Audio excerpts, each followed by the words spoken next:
Nagtuo ang Defense Council ni kanhi Presidente Rodrigo Duterte nga dili angayan nga ipakaylap sa publiko pinaagi sa website sa International Criminal Court ang pagpangita og witness sa kaso sa kanhi Pangulo. Ani report ni Argil Relator. Sa panawagan sa ICC ug mga saksi labot sa kasong Crimes Against Humanity ni kanhi Pangulong Rodrigo Duterte, gibutyag sa legal counsel ni FPRRD nga si Attorney Nicholas Kaufman nga ubos sa statutory framework sa International Criminal Court. Obligado ang prosekusyon nga ipadayon ang investigasyon sa sitwasyon sa Pilipinas aron madiskobrehan ang kamatuoran.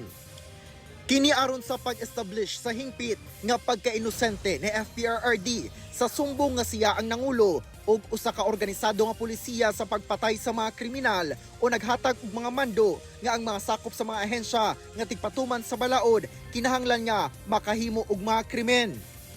Sa opinyon ni Kaufman, ang maong apela dili unta ipakaylap sa publiko pinaagi sa website sa korte.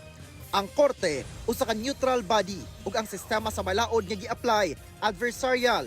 Kini nagpasabot nga ang pagkabalanse tali sa mga partido sa litigation kinahanglan nga masiguro ug ang pinalabi nga pagtagad kinahanglan nga dili ihatag sa prosekusyon nga makadaot sa depensa. Bisan pa sa maong pag-apela ug ang kauban nga link nga kinahanglan gamiton nga malaumon.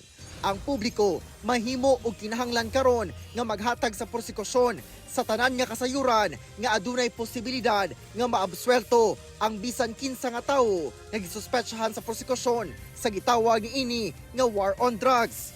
Ang defense alang kang Duterte malipay nga makadawat sa maong impormasyon nga kinahanglang ipahibalo niini subay sa rules sa ICC sa due process ug honest disclosure. Attorney Nicholas Kaufman already gave a comment, no? So his comment includes my opinion because we discussed it before he gave his statement on this matter.